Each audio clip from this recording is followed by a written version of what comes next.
انسان کا اپنا کوئی مقام نہیں ہے، انسان کے ساتھ جڑنے والی جو نسبت ہے اس کا مقام ہے۔ ایک بندہ ہے بغیر ایمان کے، اس نے کلمہ نہیں پڑھا ہے، اس کا کوئی مقام نہیں ہے۔ ایک بندہ ہے جس نے کلمہ پڑھ لیا ہے، اس کی شان اونچی ہو جاتی ہے۔ تو شان تو کسی شخصیت کی وجہ سے نہیں ہے، نسبت کی وجہ سے۔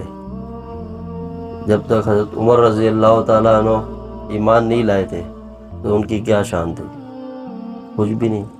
لیکن جب رسول اللہ صلی اللہ علیہ وسلم کی نسبت ملی، حضور کے غلام بنے، تو پھر اللہ نے کیا شان عطا فرمائی۔ تو شان نسبت سے ملتی ہے، وہ نسبت آقا علیہ السلام کی ہے۔ جس کے ساتھ حضور کی نسبت جڑ جائے، اللہ اس کو مقام اور مرتبہ عطا فرمائے۔ تو یہ نسبت ہی کی اصل باغ دوڑ ہے۔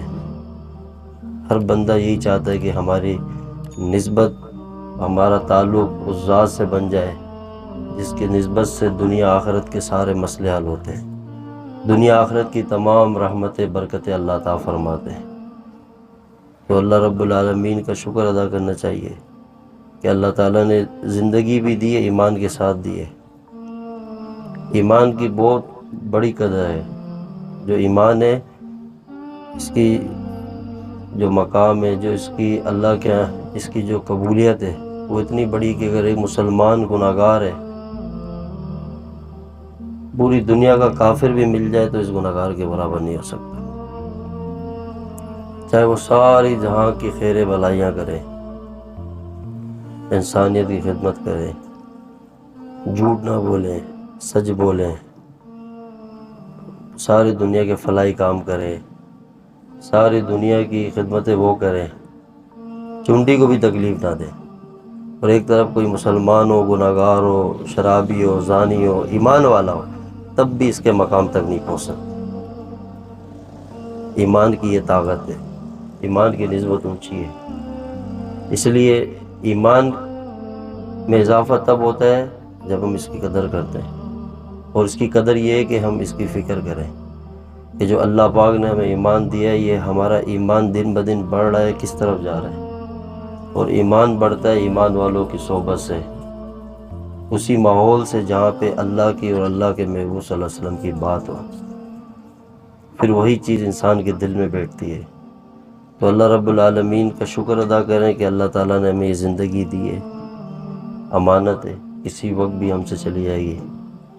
اتنے دنیا آئی چلے گئی، اس جہان میں اب کوئی بھی باقی نہیں ہے، بس ہم موجود ہیں جو انسان اس دنیا میں ہیں، یہ بھی چلے جائیں گے، سب کو اللہ پاک ختم کر دیں گے۔ تو یہ دنیا کی زندگی ہے، یہ ہمارے پاس موقع ہے، کیونکہ اس کے بعد آگے اور بھی منظر ہے، آگے اور بھی جہان ہے، آگے اور بھی جو ایسے معاملات ہیں جو ہم نے سامنا کرنا ہے، جن کا خالی یہ جہان نہیں ہے۔ یہاں تو اللہ تعالیٰ نے ہمیں بھیجا اسی لیے کہ میرے بندے دنیا میں مجھے پہچانیں، میری بندگی کریں اور میرے لیے محنت کریں، کوشش کریں۔ تو ساری کائنات کا خالق کون ہے؟